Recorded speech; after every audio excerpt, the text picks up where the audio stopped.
Okay, now we're good to go. Let's dive in. Please welcome to the stage Ayelen and Yvonne.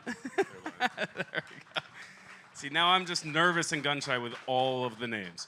Welcome, guys. Please kick it off. Welcome to PubKey. Thank you so much for being here.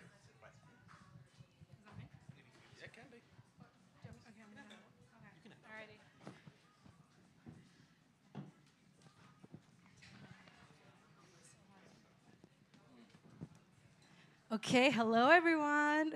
How's it going? It's really nice. Thank you for the clap. It's really cool to be here. See some staff from HRF, the Human Rights Foundation, some Bitcoiners, and some new faces. So thank you all so much for coming out.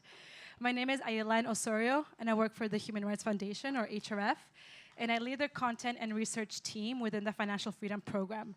And the way that I think about my job is one half is to expose financial repression around the world, but specifically under dictatorships. And then the other half is really to tell stories of financial freedom and the technologies that enable that for people that live within dictatorships. So it's a really cool job, and one of the amazing things I get to do is to come to PubKey and meet awesome and inspirational people like Ivan Mawarire, who I will do a quick introduction of yourself. Okay. And then give it off to you. No problem. But he is a Zimbabwean pastor turned activist, unexpectedly, who led a peaceful uprising against one of Africa's biggest dictatorship, Robert Mugabe. So I'll start with a bit of context. Okay, we're in the year 1980, and Zimbabwe has become independent, and Robert Mugabe is now prime minister. And in his speech, he says something that I found quite striking, and it was, "The wrongs of the past must now stand forgiven and forgotten. If yesterday I fought you as an enemy, today you've become a friend. If yesterday you hated me, today you cannot avoid the love that binds you to me and me to you." So these are really powerful and inspiring words for a country that's just coming off of 15 years of civil war. But soon enough, the people of Zimbabwe would come to see the real ruler that he was. So Ivan, what kind of ruler was he? Well, first of all, thanks for having me.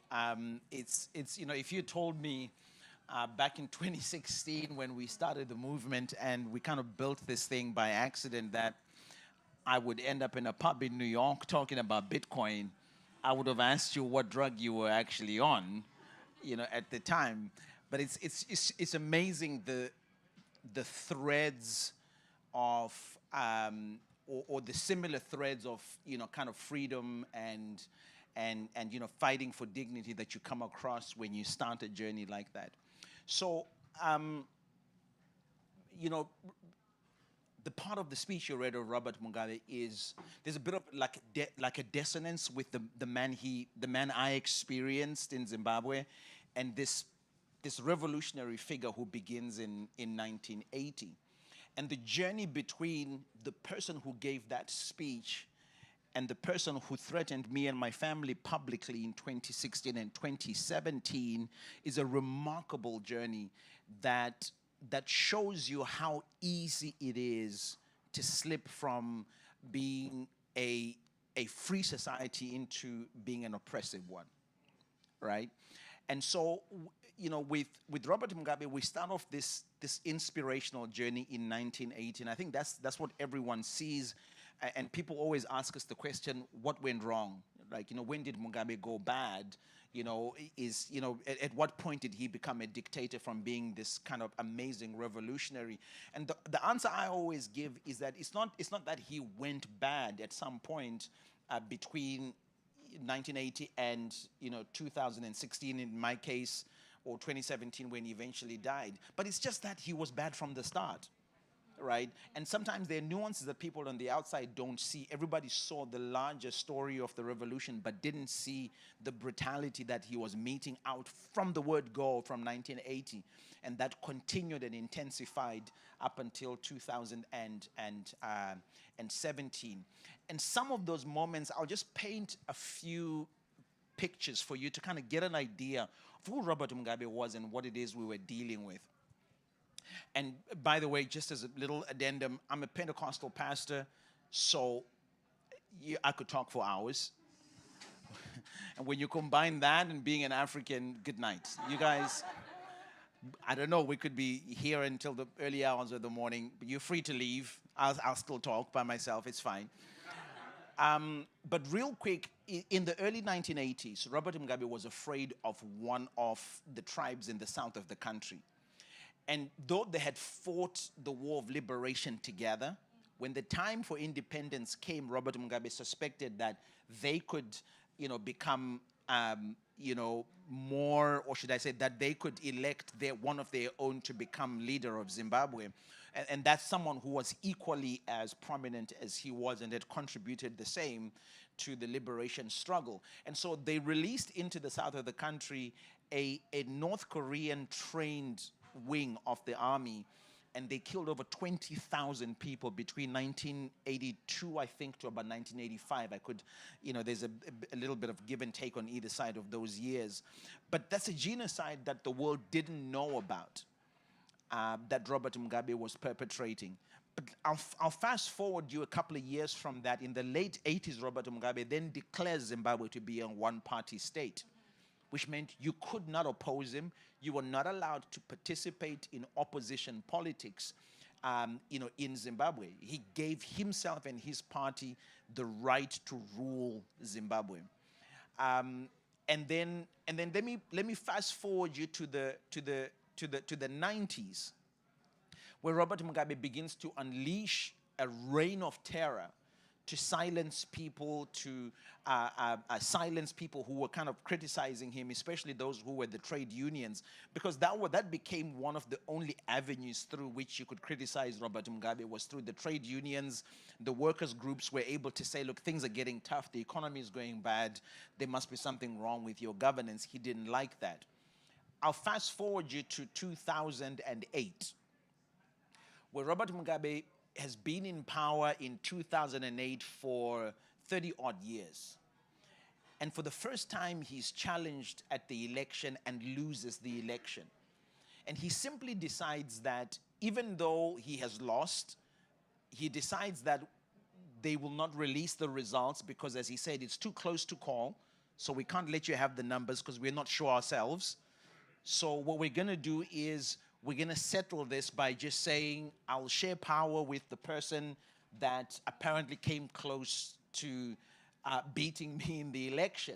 And what we will do is, I will remain president, you can become prime minister. And he refuses to go. So he loses an election and just refuses to leave office. But he unleashes a punishment into the regions that voted against him. And I talk about that in the book Crazy Epic Courage, about how he gave people in these regions, well, not all of them, but some of these regions, he gave them a choice of what they called long sleeve, short sleeve. And long sleeve, short sleeve is where you get a choice whether the limb of your arm is chopped off at the wrist or is chopped off at the elbow. And the idea is to remind you in the next election, through your missing limb, to remind you to vote correctly the next time. And if I'm correct, there was also an ad, a TV ad, that showed a car crash, and it just said, this is just one way to die, the other way is to vote for an opposition. Yes. So it was very honest in its brutal attempts to... That ad is actually up on YouTube right now. If you go up on YouTube, that's an ad from the 80s. It's up right now, and it simply showed a car accident, and it said, this is one of the ways that you can die. The other way is to oppose Robert Mugabe and ZANU-PF. So that's how confident he was of himself being kind of the only person to lead Zimbabwe, and how confident he was that, no one else was allowed to do it, and that only he had the right to, to lead Zimbabwe. It's terrifying. I was hearing this interview of this one gentleman, and he said, we were in this prosperous time in Zimbabwe when Mugabe was elected. Zimbabwe became one of the most prosperous countries in Africa, had the best school system, health care. Everybody was sort of having hope again. And this one gentleman says, but then I was one day outside on the streets, and I see this new army, the 5th Brigade, which is what Robert Mugabe had started secretly, a new army trained by North Korean military instructors. And he said, this cannot be good, that there's a secret army happening on the side. this cannot be good for a democratic country. And so then those were sort of like the cracks that started to happen.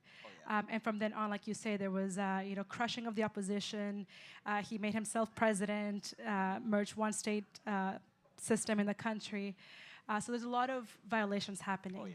A lot of violations. So can you tell us what the economy felt like under Robert Mugabe? So I think this is probably where the telltale signs of a failed government begins to show. If you cannot see it through the crumbling democracy, you should start being able to see it through a failing economy.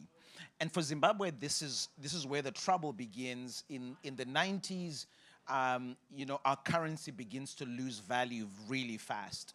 And a big part of that is attributed towards the corruption that was prevalent within Zimbabwe's government, and that is still the case today. I'm sure we'll get a chance to kind of talk about the lead up to that. But the worst of the economic crashes that Zimbabwe has gone through, and by the way, Zimbabwe kind of goes through an economic crash kind of like every 8 years. If you look back, you start to see these 7, 8 year markers at which the economy crashes. And when I say crash, I'm talking about hyperinflation, and then I'm talking about a point at which the currency becomes useless and is actually scrapped, and then we have to use currencies from other countries. But the worst of those times was 2008. And in 2008, the inflation in Zimbabwe was, and I want to give you an idea so you can kind of understand these concepts. Inflation was running at 236 million%. Yeah, you heard that right. 236 million%. And that's a conservative estimation, by the way. If you actually do your research, you might find it was actually as high as 500 million%. So the question is, wait, what does that look like, right? What does 286 million% looks like? Well, I'll show you something real quick. This is a replica note that I carry around with me to show people whenever I get a chance to talk about this. But the largest banknote in 2008, when we went through super hyperinflation, is this note. This is a $100 trillion note. That's $100 trillion. 14 zeros. And by the way, this is actually after 3 zeros had been slashed off because there was not enough space on the note to write the zeros. So the government decided to slash 3 zeros off and call it 100. So this could be like a $1 quadrillion note that I'm holding. But it's a $100 trillion note. Please, you can have a look at it and see for yourself. But to get to $100 trillion, you must understand that at some point we were at $50 trillion and it was okay. That at some point there was a $20 billion note that was printed and it was okay. People always ask me the question, Ayelen, so what was that worth at the time? I'll give you an everyday use example for you to understand. I went to buy bread during this time. And one of the things that happens during a super hyperinflationary period, and I like to always differentiate because people talk about hyperinflation. Zimbabwe didn't have hyperinflation. We had super hyperinflation. But during that time, I remember going to buy a loaf of bread. And one of the things that happens in a super hyperinflationary environment is that goods go missing from the shelves. So you have nothing in supermarkets in terms of products, available. No one has anything on display because everyone is buying anything. So if you have shovels on sale, even if I have never seen a shovel in my life, I'll buy 10 shovels because I'm trying to hold the value of my money. I'll buy anything. My dad bought 4 bags of 50. What's 50 kgs in pounds? It's about 30 pounds. It's about 100. Okay, so it's about 100, she says. My dad bought 4 100-pound bags of salt that were on sale. Someone was just selling them. And how much salt do you need in your entire life as a human being, right? But that's the reason, was to hold the value of money. But I went to buy bread because bread wasn't available. And on this particular day, we found out that there was a bakery that was selling bread by the batch. I got there just in time, and I was in the line which wrapped around the block, and I was 2 hours away from buying bread.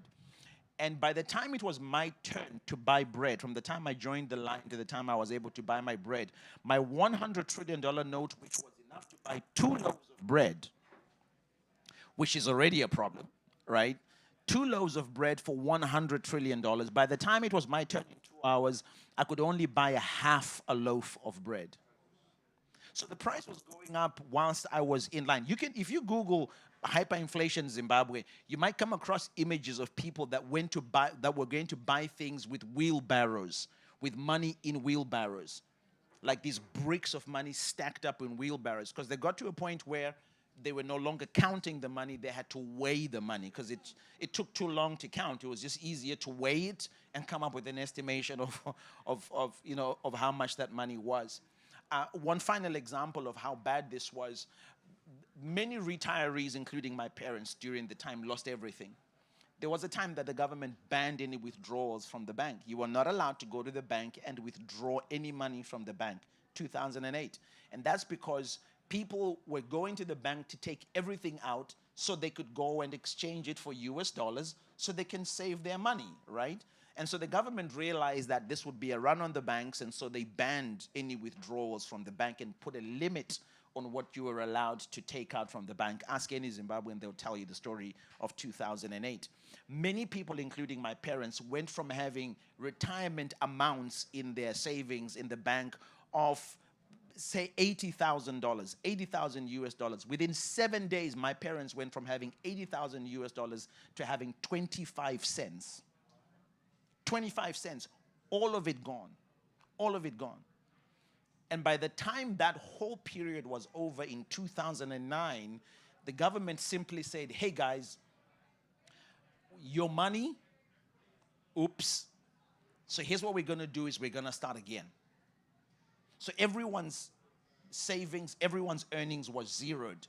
There was no accountability, there was nothing. We just started from nothing, right? And began to build again. Retirees had to go back to look for jobs. And people had to start helping to look after their parents and literally give your own parents a monthly allowance for them to survive. So this is the economic collapse of Zimbabwe, which for any Zimbabwean has become a trauma that we carry with us everywhere we go. I speak for a lot of Zimbabweans who, when we come into economies that actually work, or where you have a banking system that still works, it takes time for us to trust it. Because I'm thinking, I don't know. Like, I keep checking my account. I mean, the number of times I open my bank account every day just to check if it's still there, because I've been through this scene a couple of times. So we had that economic collapse. But that collapse also came with the collapse of other things, right? So service delivery for everyday people. I was saying to you earlier on that as an ordinary person in Zimbabwe, I'm not in the business of politics or the business of the economics of the country. I'm in the business of raising my family. I wake up every day wanting to make sure my kids are ready for school, that they have a lunch in their backpack, that they take off to go to school, that they're back from school, I come back, that my family is safe, and everyone goes to bed and we can do it again tomorrow. That's what I focus on. But now when you get to a place where you have this kind of economic crash, everything else falls off the cliff. So we went from having a regular supply of electricity per day to going through 18 to 19 to 20 hours of no power every single day. So the power would shut off at about 5 in the morning and is back at about 2 in the morning. So we had this weird existence in Zimbabwe where everyone is up at 2 in the morning to do their washing, to do their ironing, and to prepare food, because in about 3 hours the power is going to go off. And then we had this dirty water coming out of the taps, and even that, at the end of the day, stopped coming out. right? Because there wasn't enough chemicals to treat the water that was being pumped into everyone's homes. And then our hospitals also fell off the face of the planet, because you go into a hospital and you cannot get aspirin, you cannot get bandages, and in fact, hospitals become places where people go to die rather than to find any life at all.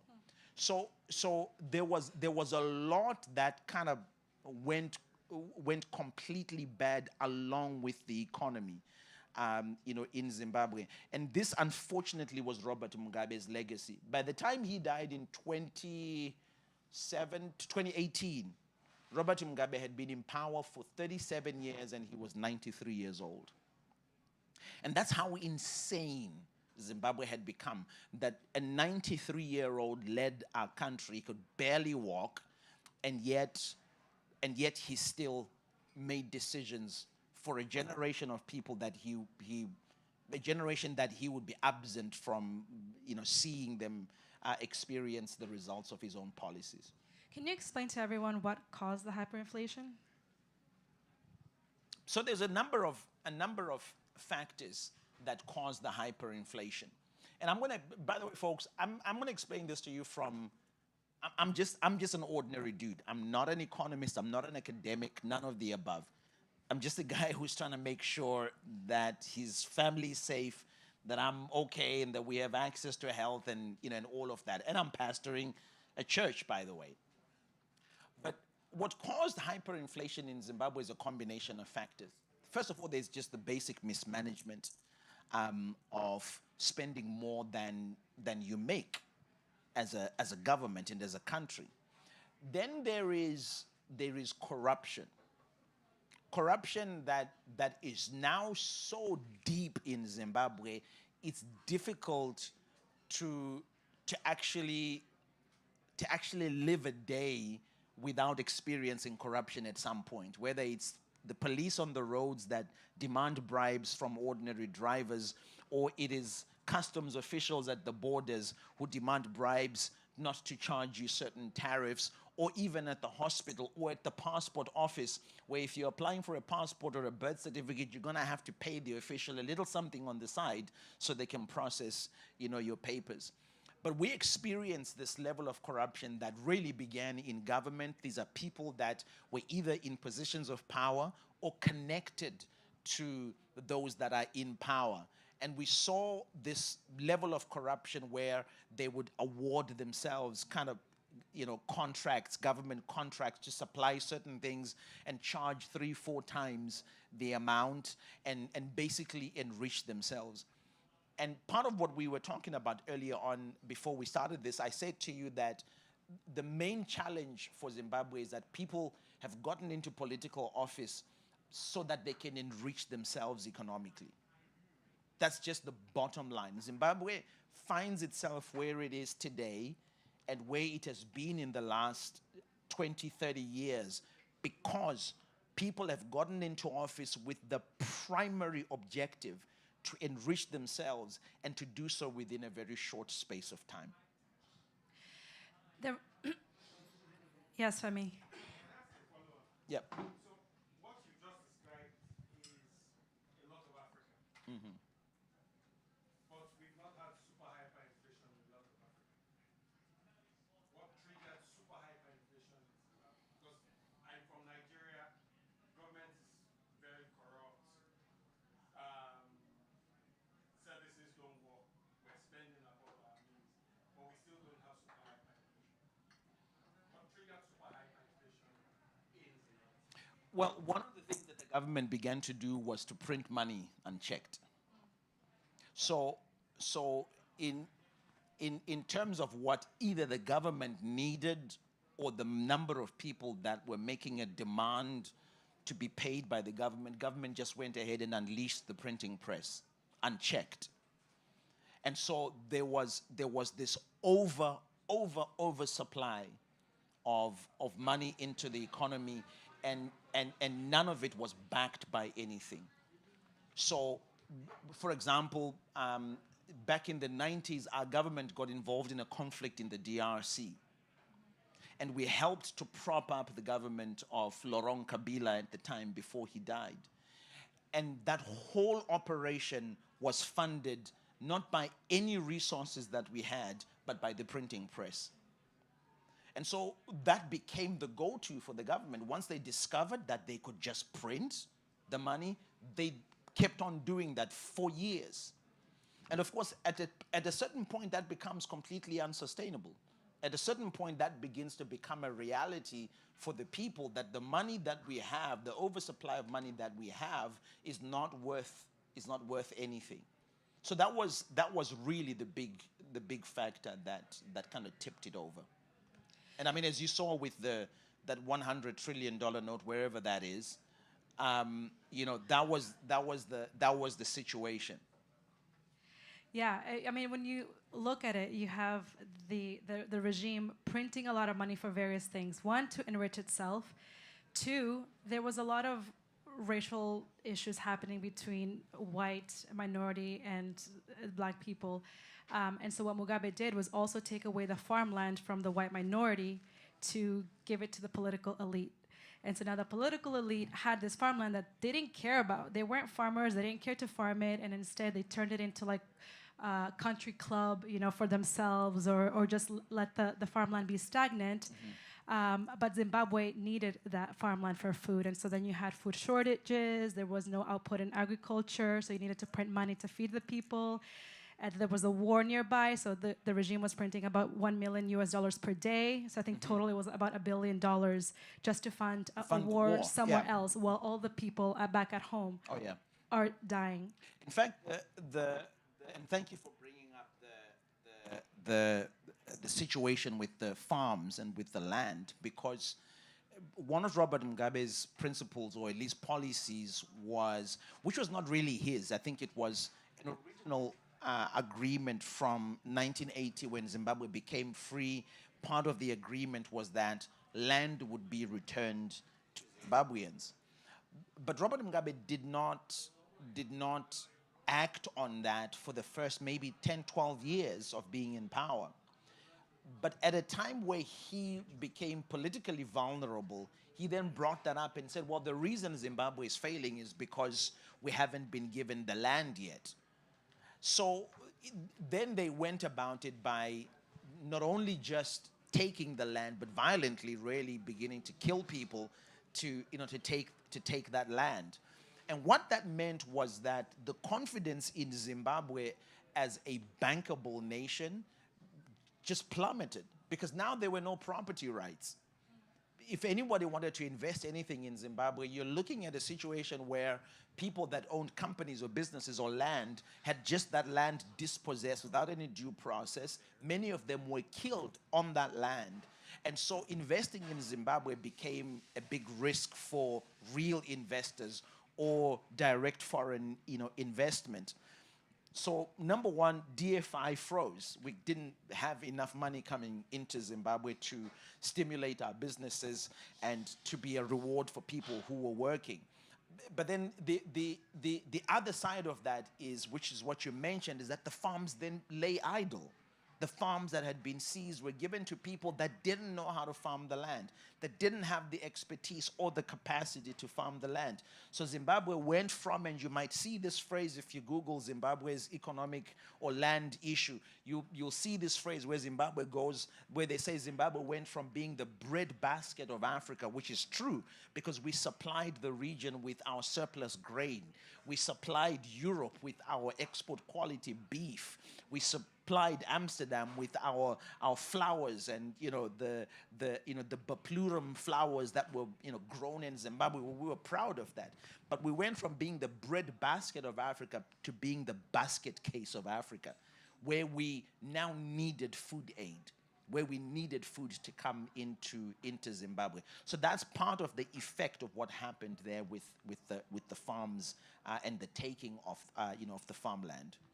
Yeah, it's interesting. So you have this time of hyperinflation, people's savings gone, 100% gone. People weren't really allowed to have foreign currencies. If you had foreign currencies in your bank account, then they were taken away from you.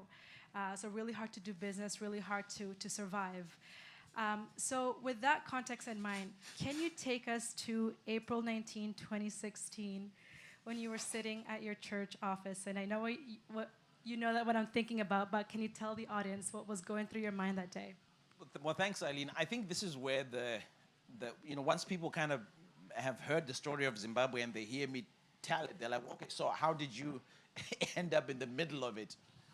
2016 is 8 years after 2008, the super hyperinflation period.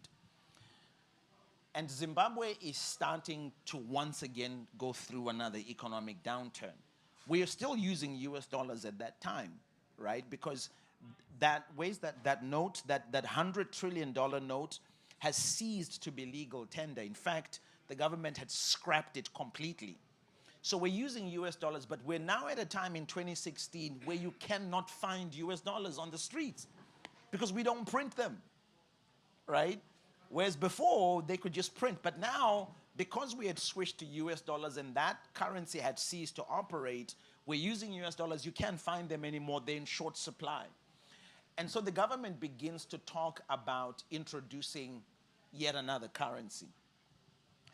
And for us as ordinary Zimbabweans, this is take two of 2008. Like, we're about to go into it again. Like, we know what it's like to have our own currency that is managed by the government.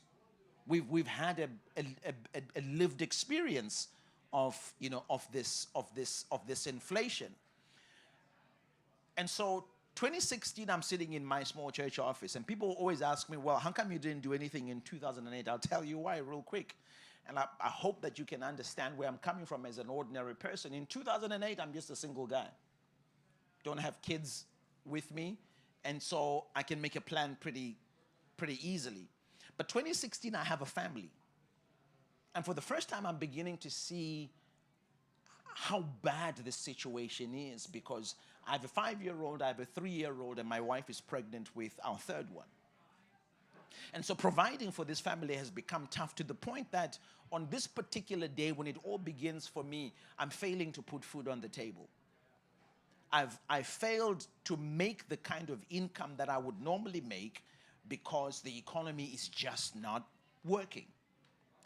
And so now I'm sitting in my small church office, and I'm realizing that if I'm struggling, then what about the other families in our church that we help to spiritually guide and to look after?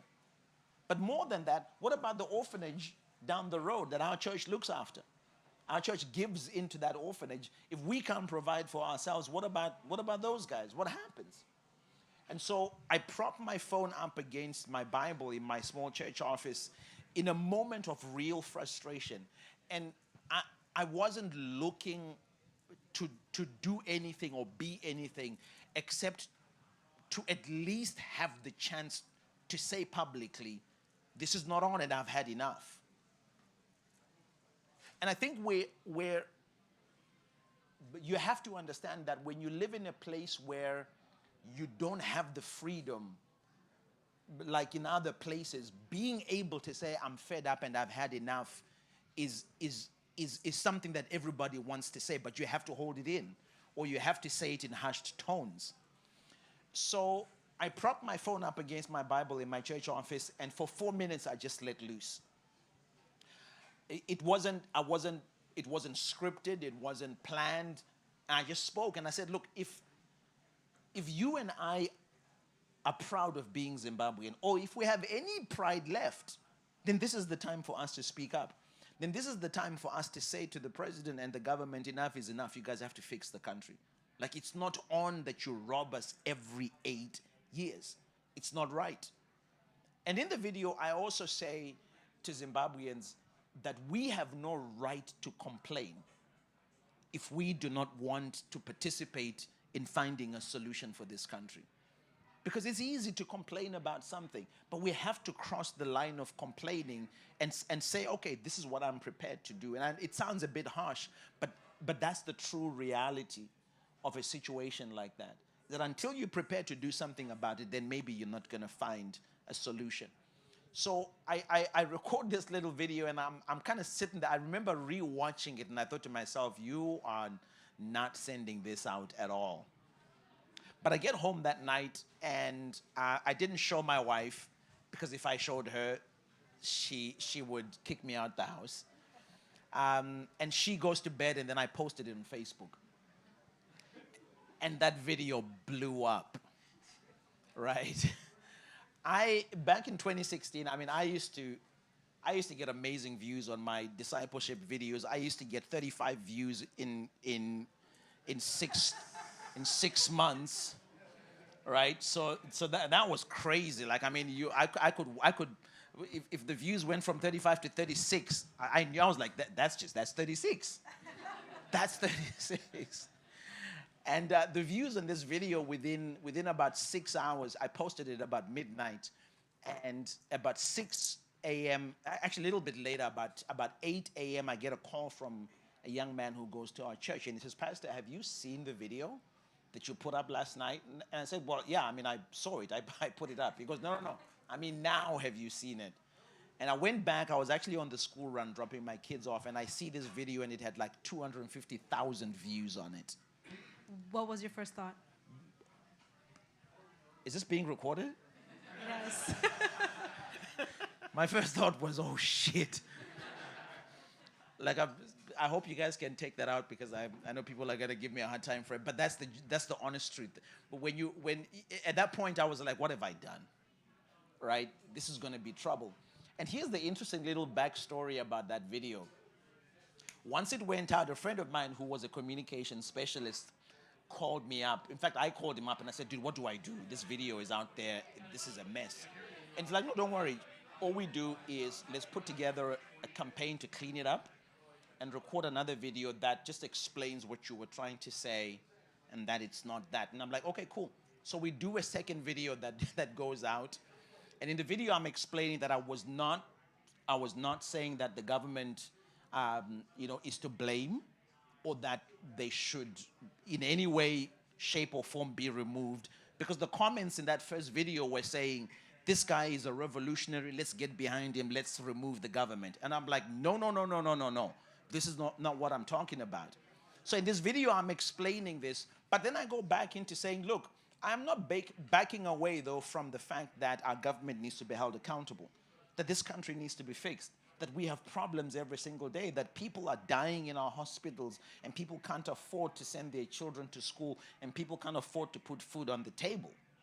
Well, we post that video, and that video goes even more viral than the first one.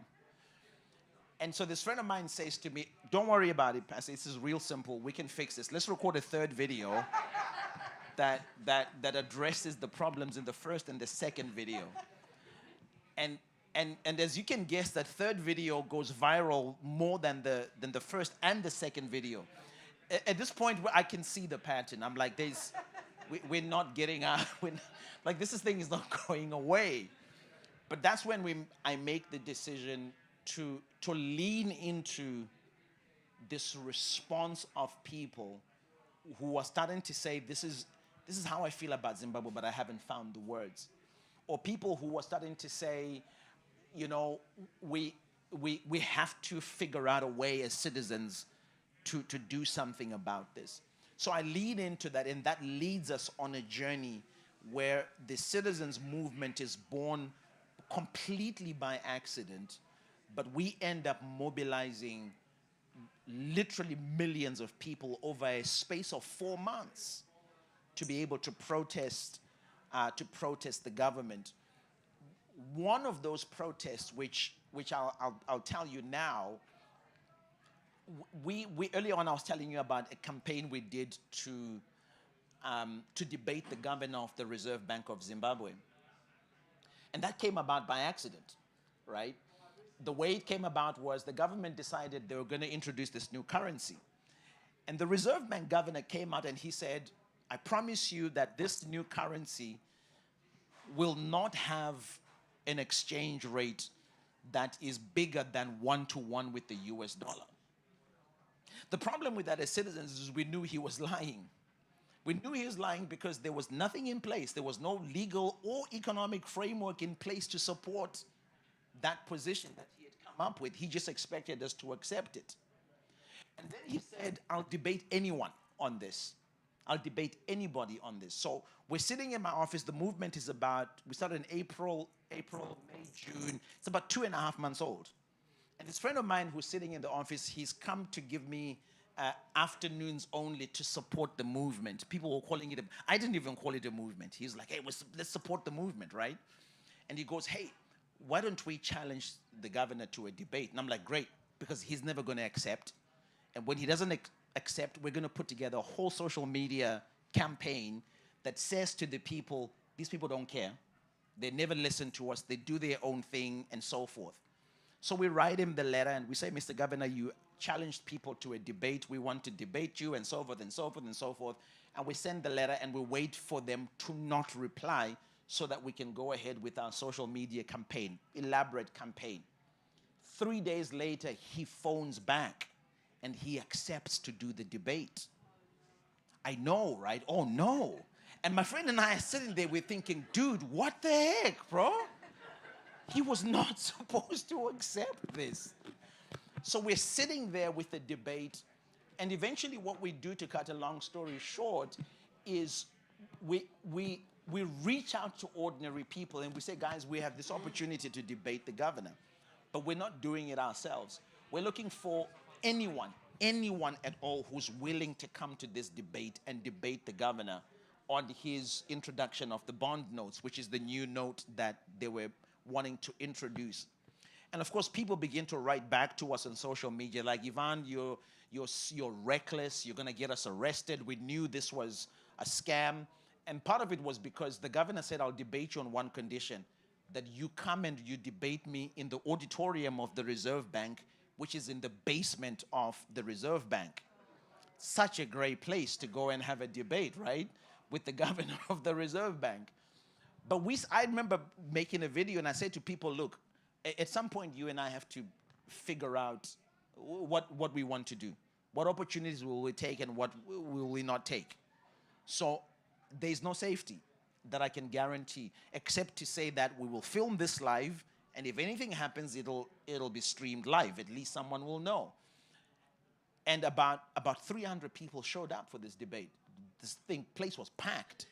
And we have this amazing debate with the governor, and we by the end of the night, we stick it to him. That's the long and short of it, is that, you know, we handed him his behind, simple and straightforward. But that led us to then think of, wait, if we can go from having people thinking we're crazy for challenging the governor to a debate, what else can we do that we think people think we're crazy for, but they may end up doing? And that leads us to the second largest protest we did of July 6 of 2016. Within 2 days, I put up a video on July 4th saying to Zimbabweans, the government has decided to go ahead with the new currency, even though we've told them not to do it. And so what I'm asking you to do is, we're going to take 1 day to protest the government. Now, you're not allowed to protest on the street in Zimbabwe, to protest the government without permission from the government, which is a great concept, isn't it? Because the government is never going to say yes. And I said to them, here's what I'll ask you to do. I'm going to ask you to take 1 day off work.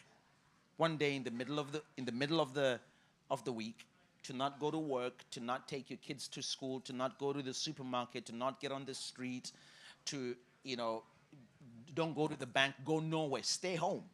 And let's shut this whole country down. And if you're religious like me, find time to pray for our country. That's all I'm asking you to do. And that was on the 4th of July, 2016. And we were asking people to do this on the 6th of July.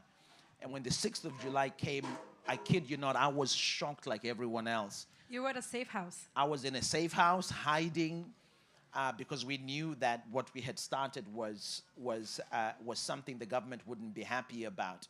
But on the 6th of July, 2016, it happened. The entire country of Zimbabwe came to a complete standstill. And for the first time, I was both excited and terrified at what we had done, but also the journey that we had now begun in terms of where we were going.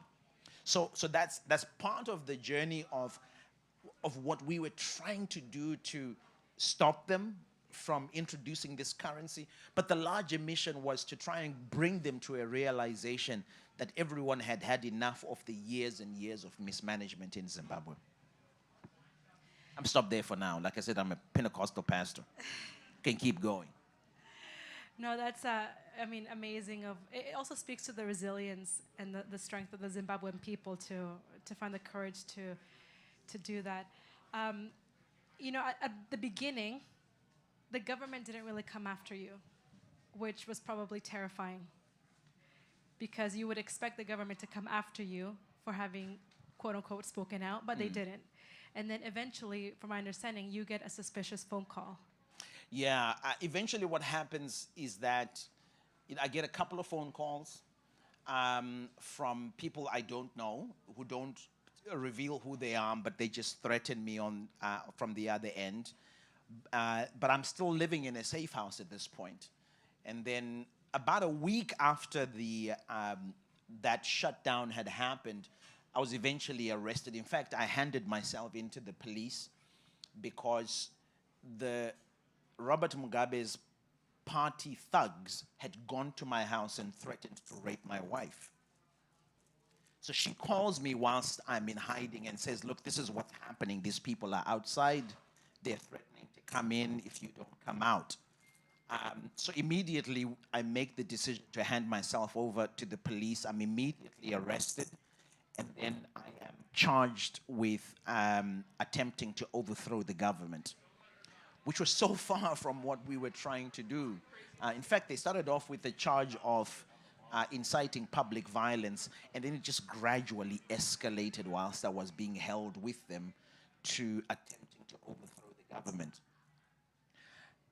But some key things happened. Whilst I'm arrested, I was held in the prison for 2 nights. And arguably some of the hardest moments of my entire existence were those 2 nights. I was beaten, and I was tortured over those 2 nights. But it's what happened when they finally took me to court.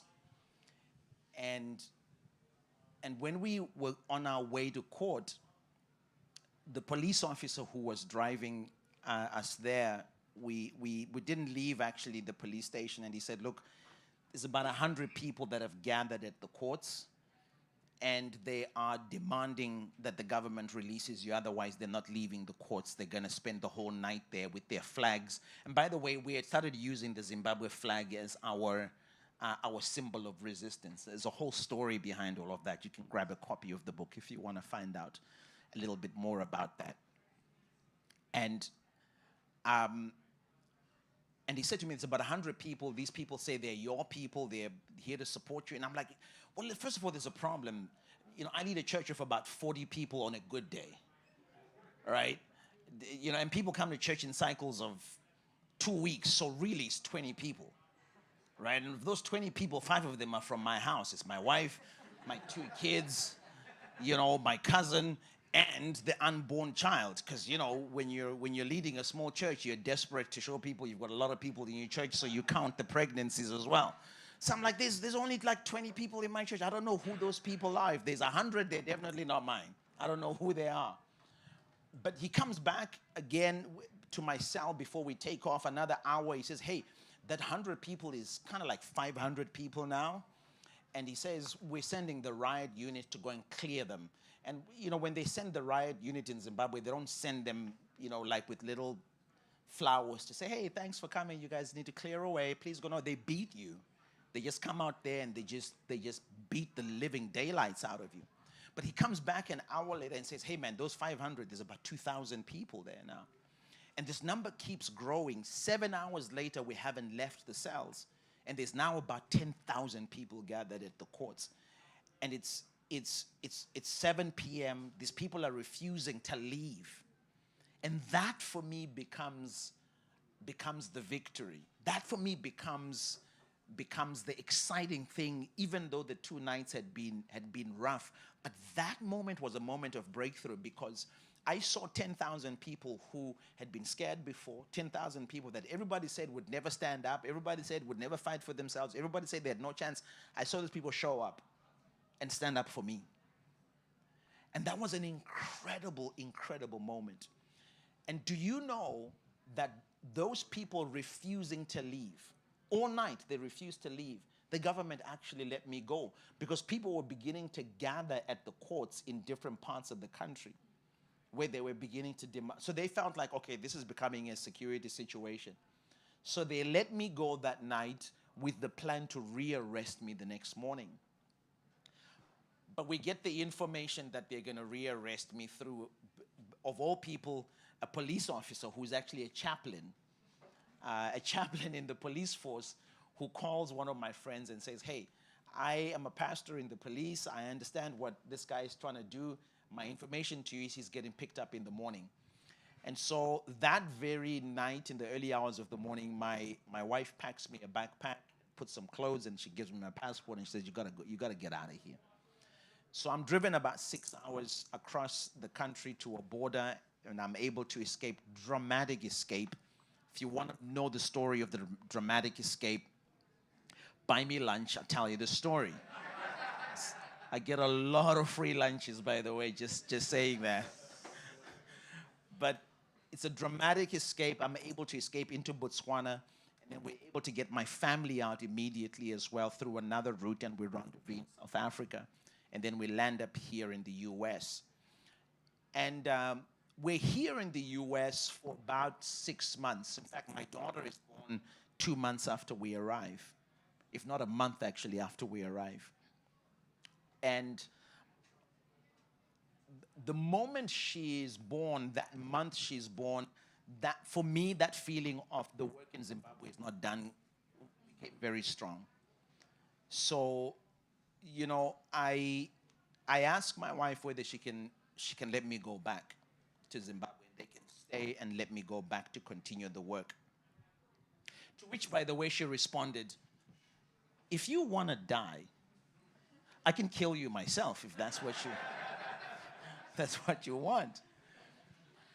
And I always say that because I have a lot of respect for her for sitting there and taking a second wave of being put in danger by someone who doesn't seem to understand that this could end very badly. But eventually, she allows me to do so, and I head back to Zimbabwe. And I land back in Zimbabwe on the 1st of February 2017, and I'm arrested immediately at the airport. And from there, I'm taken to the maximum security prison in Zimbabwe. And of course, that marks the beginning of a new journey in trying to help our nation. And that has its own outcome at the end. But I want to just stop there for a break and let you have a drink. Exactly. Let me have a drink and let you have a bit of a...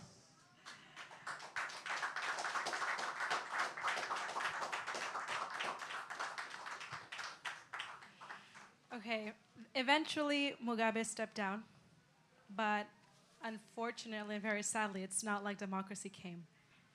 What do you make of that?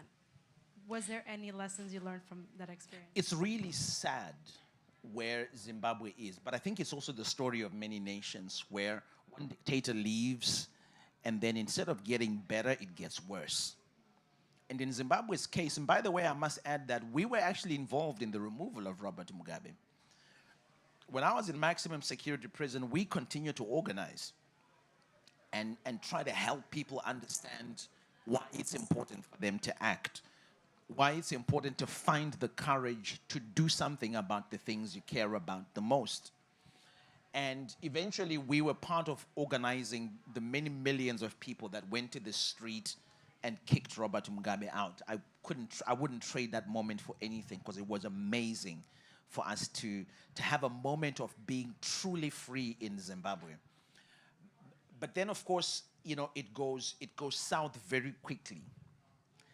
And what happens is that Robert Mugabe's deputy takes over. And the real reason there was a chance for Robert Mugabe to be kicked out really was because Robert Mugabe and his deputy had a feud. There was a faction going on. And the deputy wanted to be president. So he organized the military to be able to kick him out. But the military needed legitimacy to kick him out without any violence. So they needed the citizens. We had our own interests. We wanted Robert Mugabe gone.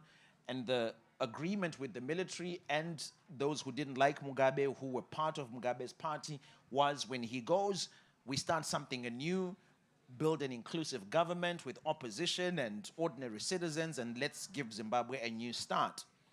And of course, once Robert Mugabe had been kicked out of power and we had mobilized people to go on the street, people with guns have different ideas, right?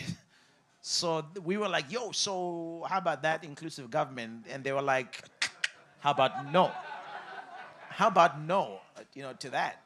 So we found ourselves feeling very stupid, but very heartbroken at the faith we had had in ourselves, but the faith we had had that our fellow countrymen would be true to their word. And unfortunately, that was not the case. A very big lesson there for me personally and for many ordinary Zimbabweans. And I think part of the challenge there was we created a vacuum, a leadership vacuum, without creating a strong and ready waiting alternative.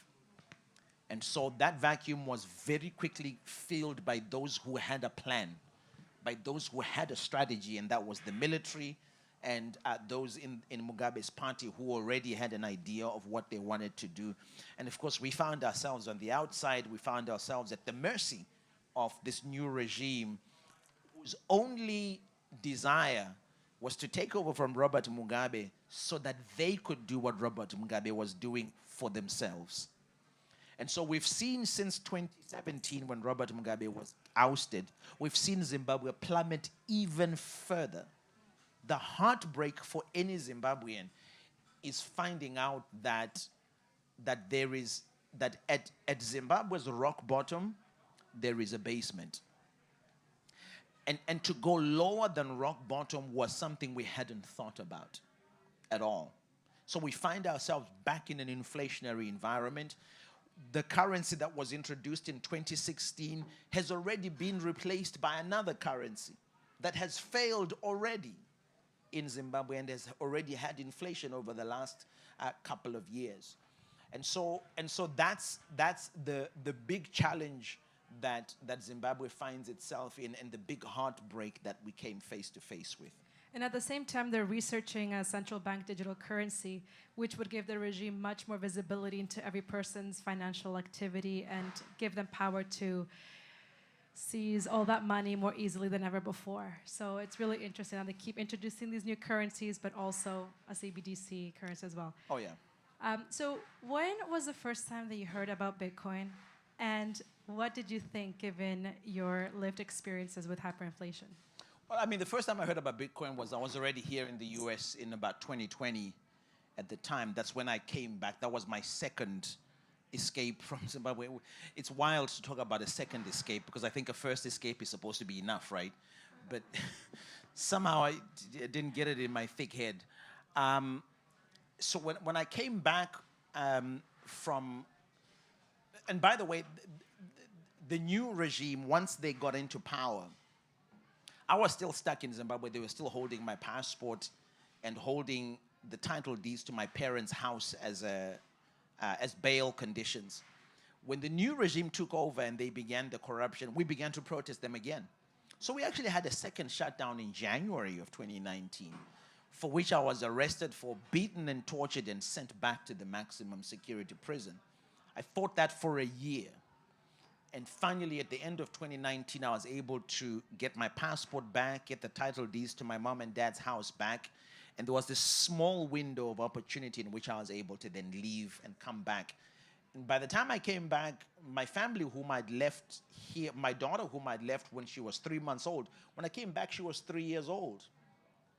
So there's this 3-year gap in which I'm trying to figure out, okay, how do I first of all, reintegrate with my family, but how do we continue the work back in Zimbabwe? which again was a bit of a wild thing to be thinking. Like, you know, you would think that just focus on your family, dude, like, get it together. That's a story for another day, the mistakes I made. But that's when I'm introduced to Bitcoin. This idea of having your money in such a way that a government cannot see it or keep track of who you give it to or where you get it from. And the idea of being able to pick up your money, or should I say the idea of when you need to leave fast, just leave. Without having to, first of all, go to the bank to withdraw some money, then finding somebody on the street that you can change it into an external currency, and then getting on the road and risk being searched or robbed and etc. And so that's when I first start to hear about this idea of Bitcoin, which, unfortunately, because of my experience in Zimbabwe of a platform that handles your money, I first of all meet with a huge ton of suspicion. Because immediately the question is also who controls it, right? How does it work? Like where's the central control of Bitcoin? Because that's what I'm used to. I'm used to money that has a central control, where policy is made, where regulation is made. So I'm trying to figure out how does that work. And then I begin to find out a little bit more about, you know, about how it works, the ability of it to be peer-to-peer without it being seen by a third party. And that's kind of my introduction to Bitcoin. What about its price volatility? What do you say to critics that say, well, you know, why would you go to Bitcoin when its price changes all the time? I think there's a difference in the reasons for Bitcoin adoption by people in Zimbabwe. So I'm still on that journey. Femi and I were talking about my immersion into Bitcoin. I'm still on that journey of fully being immersed into the Bitcoin usage environment. But the reasons for usage from my end are different from the reasons for usage for people that I would say, you know, people have in free countries or in free societies, where people in free societies are focusing on, you know, Bitcoin as an investment and something that they can watch for the price going up or going down.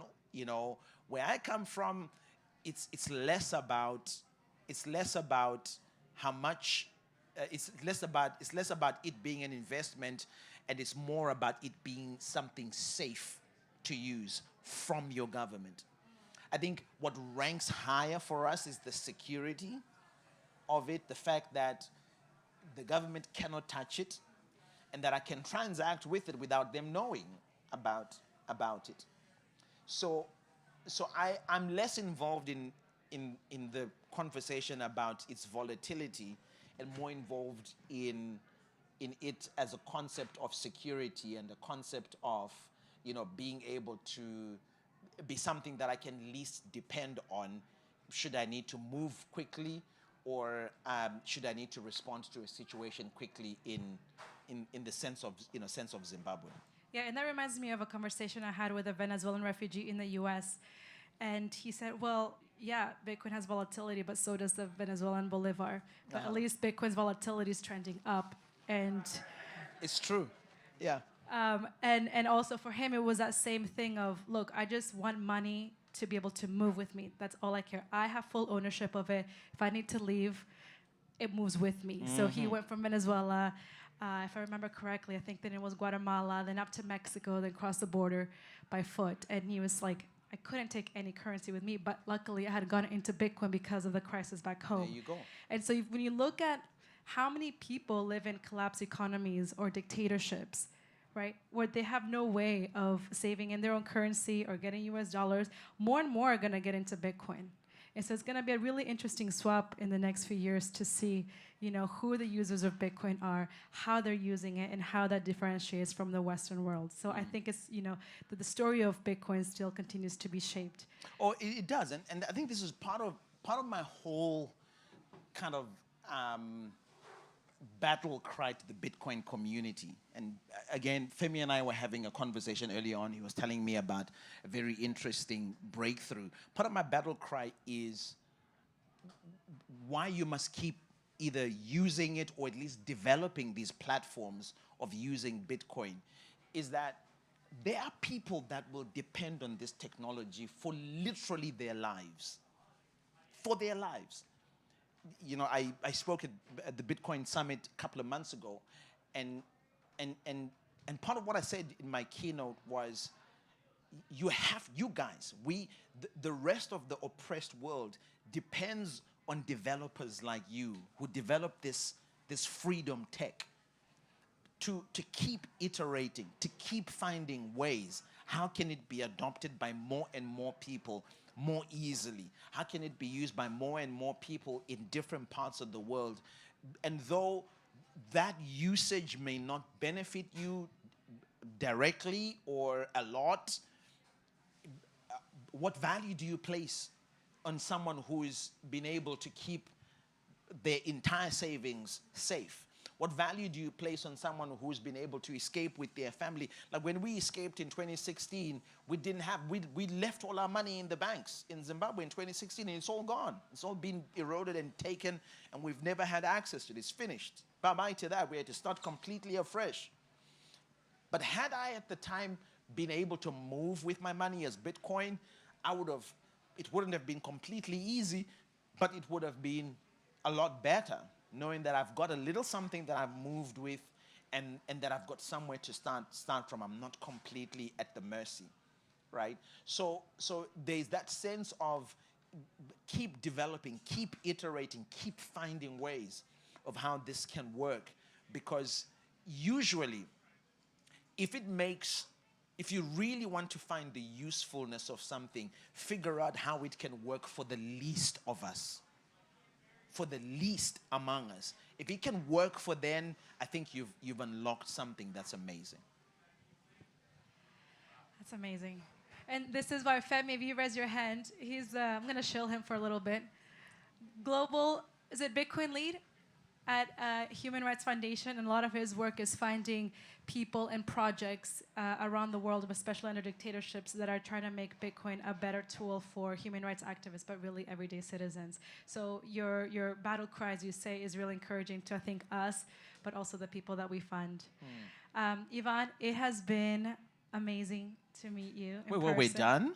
No.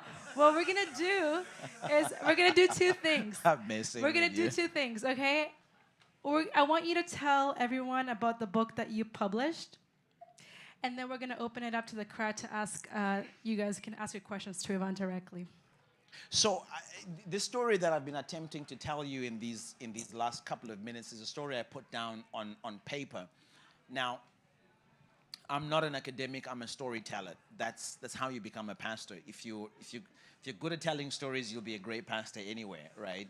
So I wrote this book, and it's right. Actually, there's copies right here. Signed copies. Signed by you. So I wrote this book. It's entitled "Crazy Epic Courage: How a Nobody Challenged Brutal Dictators and Moved a Nation." And what I've attempted to do with this story is to tell the story of just how we found our courage. That's why it's called Crazy Epic Courage. It's not a book on democracy, but it involves the fight for democracy. It's not a story, about civic society, but it involves things about civic society. It's not a story. It's not politics, but it involves aspects of politics. But what I try to do is I try to tell the story of just how we ordinary people found the courage. How we ordinary people trusted that we just might have the solution to the problems we're facing. Because I think part of the trouble is, as ordinary people, you're often told, wait for the government, right? You're often told, well, we'll get back to you, wait for the regulation, or wait for the opposition politicians, or wait for civic society. But we began a journey where we just decided, hey, let's go on what we know now, right now in the moment, and what we need to do next will become apparent. but we have to make the commitment to act now. And so one of the themes you'll find in this that I talk about quite regularly is this idea of quit waiting to figure out what's next and just figure out what's now. Like if you know what to do now, you'll figure out what's coming next. So it's the whole story. It's not written as an academic. It's an entire story. And it gives you a blow-by-blow account. It tells you the places we succeeded, the things we're excited about. It also tells you where we stuffed up, right? The mistakes that we made, the mistakes I made personally, how I got caught up in thinking that I had to live up to the narration or the commentary of people who say, this guy is a hero, this guy is our savior. I'm bought into that and got myself in trouble after having drank the Kool-Aid of thinking that, no, I'm a hero. It's not about heroism. It was about playing our part, got an opportunity and got a chance to do something, and it should have remained about that. But then also talking about the amazing people of Zimbabwe and how we have endured so much. You want to put my hand high on the mic? Is my hand? Oh, there we go. It was blocking that, wasn't it? Oh, okay. Good. Should hold it a little bit more like this, I suppose. But I think there's a theme in there of just what Zimbabweans have endured, and just how we have eventually found our voice, but also found out that it's the fight for freedom, just like the loss of freedom, is not an event, it's a process. We don't lose freedom in a day, we lose it over time. That we don't lose freedom because we went to bed one morning and woke up without it. No. It's for us, the challenges or the mistakes were threefold. I was speaking to a group of leaders, business leaders the other week, and I said to them, the mistakes we made are found in these three assumptions. Number one, many of us thought that if we ignored it long enough, it would go away. Number two, many of us thought that someone much more qualified than me will do something about it. And number three, we thought that if it gets as bad as people say it is, we'll find ways of insulating ourselves against it. And in all three cases, we were completely wrong. Without saying too much about too much, I hope some of you understand what I'm saying. I hope you're picking up what I'm putting down without saying too much, because I don't want to get in trouble. He's got a few copies of the book here. You can come get a copy. All the funds will go to HRF. So yeah, come get him at the end of the Q&A session and he can sign the book for you. So with that, I think I'll open it up to all of you. So if anyone has a question, Daniel will come over with the microphone. Thanks for doing this. Really inspiring story. Thank you.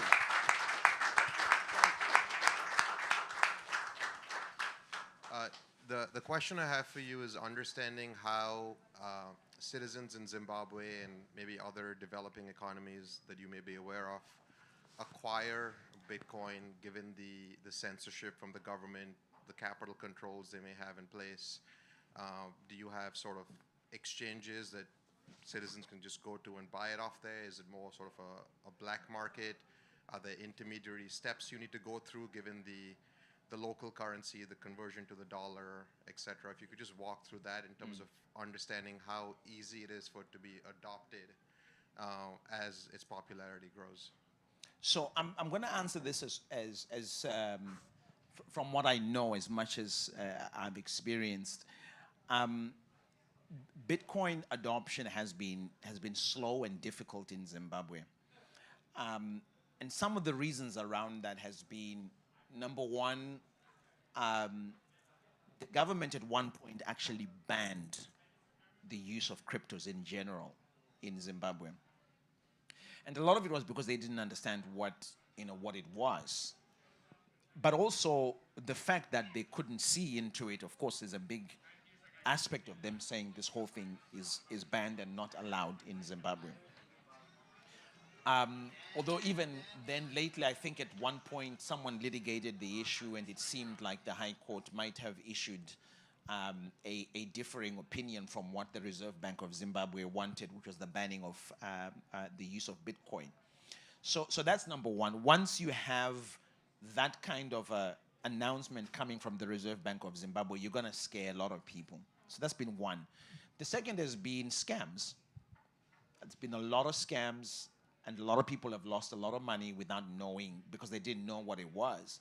So when the legit Bitcoin usage and platforms have come, it's been again a little slow and a little difficult for people to adopt. So what that means is that the little that is taking place in Zimbabwe right now happens again through, I think, again, Femi and I were talking earlier on, and he was telling me of a very interesting app that someone in Kenya has developed. And my hope is that, in fact, I'd love to work with him to see whether we can, Tando, yeah. Tando has been developed in Kenya, to see whether we can develop that in Zimbabwe. The challenge is, how does an ordinary person use Bitcoin day to day? Right, how do they have it translated from Bitcoin into something that they can pay a local dealer for things in a supermarket, or for a phone, or for tomatoes at a market stall? And he was just telling me of a really interesting solution where that is able to translate from Bitcoin to local currency that someone can use. So I think those kinds of solutions are very much needed, because what the ordinary person wants to know is, how can I use this from day to day? If I cannot find someone who accepts Bitcoin or Bitcoin payment, it's no use to me. I need to be able to translate it from this safe, secure, private store into these little bits of transactions I need, on a daily basis. So I think there's quite a bit of work to be done in simplifying the use of it. As with anything, the simpler it is to use, the easier it is to adopt. So we've seen, a few, I don't want to say publicly which sectors of people are using it, because that's would compromise their security. But we've seen a few communities of people able to kind of use it, and they're having at this point to go to kind of agents. These agents don't have like a registration, which is what the government, I know, would be interested in. Because the thing with the regulatory authority is the whole idea of KYC, the whole idea of who's transacting, who's sending who, where you're getting it from. So there are kind of places where there is, if I can use the word redemption, kind of Bitcoin redemption agents that people have been able to use, but these are very small and very, and again, for the reason of security, those individuals have in place certain measures to make sure that whoever is coming to them is someone that's not going to put them at risk. So we still have a ways to go, but I think that if we're able to get adoption en masse, it will force regulation. It will force, government to kind of go with the flow, in that direction. So I don't know if that answers anything. It's challenges ahead. It's in its infancy right now, and there's certainly impediments to Yeah. adoption. Exactly. Which is why I was saying earlier on, the more people you guys who develop Freedom Tech, the more you can keep iterating and keep finding ways in which it's easier to kind of go through this from my Bitcoin store to my Kenyan shillings or Zimbabwe dollars, and the more I can kind of do that, easier, the better, the quicker and the faster it would adopt. Can I add to that? Yes, thanks, Femi. And also help in answering that question. Primary way most people in developing countries get Bitcoin is through exchanges. Binance is massive in Africa. There are also a few P2P exchanges, Noans, Paxful, Yellow Card. There are a few local exchanges. But you also have OTC desks. And I'm saying physical people who will exchange your Bitcoin for local currency. But for us, and I think Evan's also spoken to it, in Bitcoin we talk about stack sats and hodl. Buy your Bitcoin, keep it, don't touch it for forever. But you have to understand, you have to have money first in a form that's not liquid for a very long time. In our part of the world, people don't have that kind of money. And the people who in the past, I say they have Bitcoin trauma in lots of Africa because someone sold Bitcoin to them, told them the price is always going up. So they bought it at a high price. And then the price dipped. But they had a financial commitment they needed to satisfy. So they had to sell their Bitcoin at the bottom of the market. And as far as they're concerned, Bitcoin scammed me. And so they have trauma about Bitcoin. So for us, that's the whole narrative of stack sats and hodl or earn in fiat and then convert your fiat to Bitcoin. It's not the African value proposition. In truth, for us, I say it's better for our people to find ways that they can earn Bitcoin rather than have to buy Bitcoin. Because for the vast majority of people in Africa, they're still at that stage where they're trying to earn a living. So why can't they just earn the living in hard money as opposed to earning it in the rubbish fiat that we have and then trying to convert that into Bitcoin to keep for forever, right? So that's the first part. The other part you need to understand is it's not just enough to have money. So a lot of people in the West treat Bitcoin like a savings asset. But people still need money every day for the things that deliver good quality of life.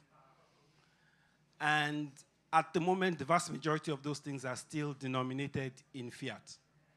So you can't keep your money in Bitcoin if the things that you're going to spend for your everyday living are in fiat. You have to do that conversion. And if they say Bitcoin is volatile, I say Bitcoin is not volatile. It's actually fiat that is volatile.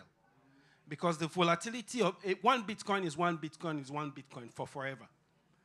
The volatility of Bitcoin is only when you think about Bitcoin in relation to the US dollars. And the only reason why you're thinking of Bitcoin in relation to US dollars is because the things you're spending on for your everyday living, you're still spending in US dollars, right? If you were spending, if I earn my Bitcoin, I'm less concerned about the value of Bitcoin at the time I'm buying something that is giving me a certain thing I need to do in my life, right? And that's the stage where the vast majority of the world are at. The vast majority of the world do not have money that they can keep for 5 years watching go up. That's not the vast majority of the planet. So it's important for, like Evan said, it's important for people who are building solutions around Bitcoin to be thinking about what's the reality of the human beings that will use this solution. And I always say, if we go back to the title of the Bitcoin white paper, which started this whole thing, it's a system, a peer-to-peer electronic cash system. Electronic cash. What do you do with cash? You want a beer at the bar, you pay with cash. There's no digital gold anywhere in that white paper. For the vast majority of this planet, their biggest problem is how do I move value from one place to the other in a way that is safe, secure, private. And the current system doesn't provide that. So if we can build solutions to help them do it in a way that works for them, yes, they'll still get the benefits of this thing is deflated, it is secure. But for the vast majority of them, they just want a way to move value from one place to the next. And that's what I think the Bitcoin community needs to focus on building more. I have a question, though. Because I don't... Yes, for me. It's very easy for people in the room to look at the Zimbabwean situation, and even me as an African to look at the Zimbabwean situation and say, oh, that's so extreme. The chances that that will happen to us is slim to none. What would your response to that be? Because super hyperinflation is not an everyday occurrence for most people. Yeah, it's true. I think there is a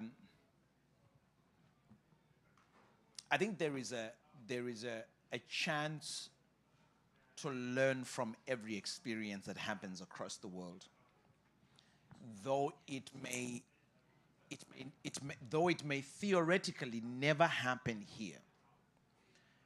What is the closest of what I have explained that you could experience and prepare for that? At least prepare for it, because for everything that happens on the other side of the world, in the most developed or the most developing nation,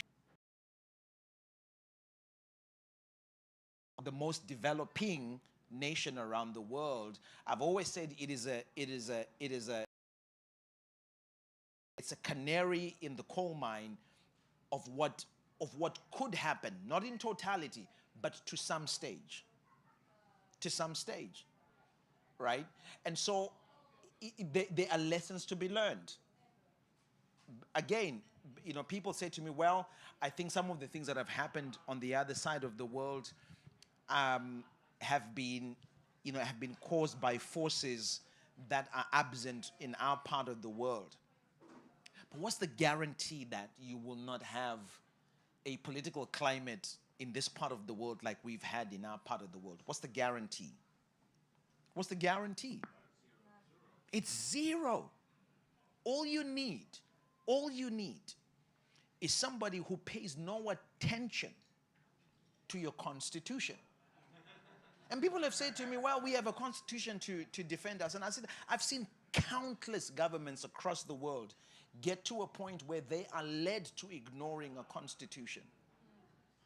So my humble submission is this, and I'm not here to criticize the U.S. government. I completely understand who I am in this nation. I'm a visitor. I'm not here to tell people what to do. But my submission is this, is that wherever there are human beings, there are going to be failures. And where failures have happened in one part of the world, the probability that those failures may happen in our part of the world is very real. And the best you can do is not to try to stop those failures, because some of those failures are ones you are going to get to. It's the nature of the human race. We will get to them. The best you can do is to prepare. How will you survive it? And I think this is, in this part of the world, is the only part of the world. In Africa, we don't have doomsday preppers. I've seen doomsday preppers here in America. We don't have doomsday preppers in Africa. Confirm, Femi. No, we don't. Deji, confirm. We don't have doomsday preppers. We don't have people building homes under the ground waiting for a nuclear reaction. In this country, it's $1 billion industry to prepare for the day the whole world is going to shut down. For us in Africa, we're like, hey, when that day comes, I'm good. It's time to go. It's time to go. It's time to end it, right? So my point is this, is, hey, if we're gonna, what will you do to prepare for that moment? What do we do to prepare for that moment when the things we thought would be our safety guides will give way? What is gonna be our plan? What is gonna be my way to kind of live through it, right? Because you will have to live through it. So we've already had some signs here in the U.S. Whilst we were going through our economic collapse in 2008, the U.S. led the housing crash of 2008. And we saw something we had never seen. We saw something people said would never happen. Never, ever happen. And it happened here. So here's my question. List all the things that you are saying will never, ever happen, and prepare for those things. I speaketh not as a prophet. Last one, and I'm sure we'll let you go. Thank you so much for talking to us. Thank you. Thank you. Your story, there's a pattern of sacrifice, the sacrifice that you had personally to become a symbol of the revolution, the sacrifice that you explicitly asked in the video when you had requested volunteers to come and debate the Zimbabwean Monetary Fund Director. And as Zimbabwe faces the situation that it does now in many other countries, do you think that change can happen without that symbol, without that personal sacrifice? And if so, how would that be possible? That's a really good question.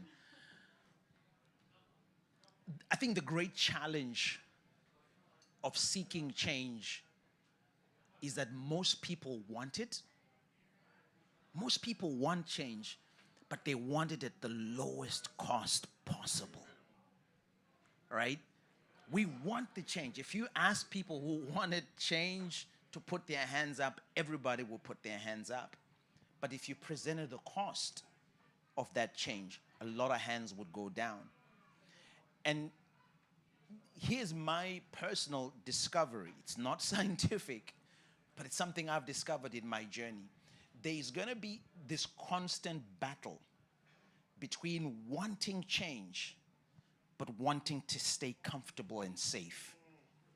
And the unfortunate reality of that situation is that it's a stalemate. It does not work. You can't have both. You can't have both. You could have certain, yes, you can work to put some amount of safety, but it's not complete safety and it's not complete comfort. At some point, you have to be willing to let go of the guarantee for safety if you are going to achieve or accomplish the kind of change that you need. And so my discovery sitting in a maximum security prison, I was arrested. By the end of 2019, I'd been arrested 8 times over 3.5 years. My discovery is this, is that freedom is not free. It costs. It costs. For any freedom that we have, even in this country, there is somebody that paid a very high price for that freedom. And so to be able to stand at the street corner like I've seen people do in this country, and it's miraculous for me to watch people stand at the street corner and criticize the president and then go home to have dinner with their friends and immediately forget about the criticism. For me, it's amazing. But what's amazing is that somebody paid for that to be possible. Where I come from, you criticize the president at the street corner, you're not going home. There's one of 2 places you're going. You're either going to prison or you're running for the border. One of those 2, right? So it costs. And until there's a critical mass of people that realizes that the pain of staying the same is always going to be more than the pain of changing. Until we get to that point where we won't see the change that we want. So there is a cost. The question is, who's going to pay it? The question is, who's going to pay it? In my journey, I saw some people who were prepared to pay the cost, and then I saw some people who were prepared to support those paying the cost, and then I saw some people who were prepared to just watch those paying the cost. And that's usually where our problem is that there are less and less people who want something that is of high value, but at the lowest price. I don't know if that answers your question. Thank you. Thank you. I have a question. It's really around the personal costs. I think one of the things that really struck me with your story and stayed with me is the fact that when you came back home, your daughter was already 3 years old. And I'm sure that your daughter will be finding it very difficult that, who is this guy? So how were you able to reconcile? I guess there's a lot of pain, a lot of, I don't know how to fully articulate it, but how were you able to build that relationship back with the family? And I'm sure up to now, maybe it's still something that you are still deep inside of you, you're still trying to reconcile. And then how is that affecting you or maybe shaping your choices around what to do next with respect to Zimbabwe and the struggle? Thank you. Yeah. That's probably one of the hardest questions that I encounter. And I have different responses to it depending on kind of where my mind is at that particular time. But one of the things that got me started on the journey was my family. And I kind of wrote a little bit about it in the book, where I was trying to draw the relationship between finding your courage and knowing your cause, CAUSC. And one of the deductions I make is that the clarity of your cause determines the strength of your courage, or the discovery of your courage. And my definition of cause, CAUS, in fact, my definition of courage is the decision to act for the things you care about the most. Right? So courage is making a decision to act in some way, shape, or form for the things you care about the most. And your cause determines the things you care about the most. CAUSC, the things you are concerned about, that's the C. The things you are anxious about that keep you up at night, that's the A. The things you are unwavering about, those are your values. The things that you are scared for, should they happen. And then E, the things you're excited about. And so when I first began the journey, the real reason behind me recording that first video, were my kids. The fact that my children would have to be a fourth generation of oppressed people that did nothing about it. My grandfather, my father, me, and then them. They would have to endure. They would have had me pass on a legacy of fear, a legacy of you say nothing, you do nothing, you hope for the best. And so for me, that was the reason. So coming back 3 years after having left my family here was hard. Let me just start by saying that it was very difficult to reconcile having left my family for a nation, by the way, who when I escaped the first time and came to the US, the first time roasted me over the coals for being a coward, for being a sellout, and for leaving a movement in its infancy. It's the weird thing about social media, is that when it works for you, it works for you well. But when they come for you lock, stock, and barrel. Or it turns around quickly. The same social media that helped us launch a movement that mobilized millions of people, the day I escaped and landed in the US, turned against me and put me on a cross and shredded. It was one of the most horrible experiences that I have had. But one for which I don't claim compensation, because it's a journey for which I signed up for. And so having gone back to Zimbabwe and then experienced what I experienced and then come back, it was difficult to explain to my children where I had been, and more importantly, explain to them what I have to show for it. Like, okay, so you went and did this whole thing, what was the result? And the result, kids, was, wait for it, it got worse. Right? So I think for me, I go back to always reframing the outcomes based on my cause. My cause to begin with was my children, but then it grew to being bigger than that. It became about other people. It became about a nation. It became about our future. And I've always said to my kids, if I leave nothing else with you, my 3 daughters, I have three girls. God bless me for having 3 girls. People keep saying to me, wait until they turn teenagers. I'm like, come on. But the one thing I continue to say to my girls is this. The story of our nation will be told one day. And whether we agree with it or not, whether we are present or not, whether we can dispute whatever version of that story is told or not, let it never be said that you and I did nothing. Let it never be said. Whether we failed or succeeded, whether we were able to achieve the goal or not, Ayelen, let it never be said that we did nothing. And I said to my daughters, they're still growing up. My oldest is only 13. I have a 10-year-old and a 9-year-old who's going on to 27 because she's all of that.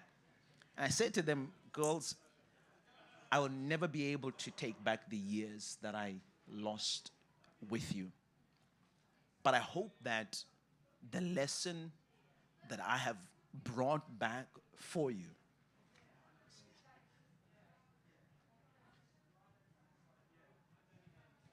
I hope that the lesson I have brought back for you is that if it is within your power to change something, don't ever give that opportunity up. Do something. Do something about it.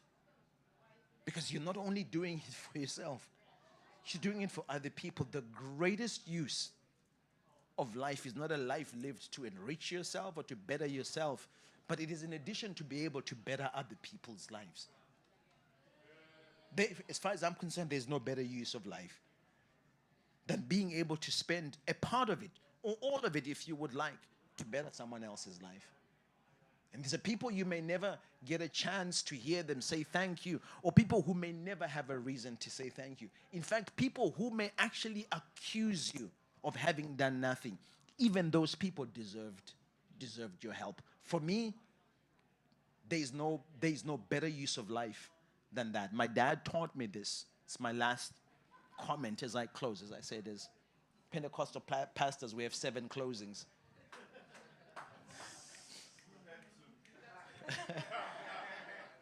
We have 7 closings and they're 30 minutes apart.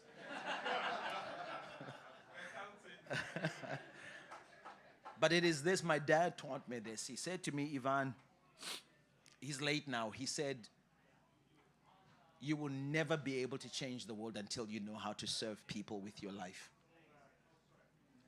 It's just that simple. Until you know how to serve people with your life, you will never know what it truly means to change the world. There's a beautiful quote, I think that you said.